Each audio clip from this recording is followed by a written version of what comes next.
Welcome to Sweet Life Beat Life. We hope this video helps. You start by confirming both devices use the same Apple ID so contacts can merge. This is the fast path. On the iPhone Open settings, tap your name, then iCloud and enable contacts. On the Mac Open System settings or System Preferences, click Apple ID, then iCloud and check contacts. Once done, make sure both devices are on Wi-Fi. Syncing prefers a stable connection. This prevents duplicate accounts and ensures changes propagate automatically across devices. Next, you trigger and watch the sync. On the iPhone, after enabling contacts, pull down in the Contacts app to refresh. On the Mac, open Contacts and look at the All iCloud group. Newly added entries should appear.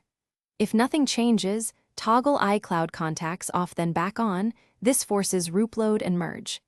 Make sure time and date settings are set to automatic because mismatched timestamps can delay propagation. Also check low power or restricted data settings that might pause background sync. Finish by verifying edits sync across devices.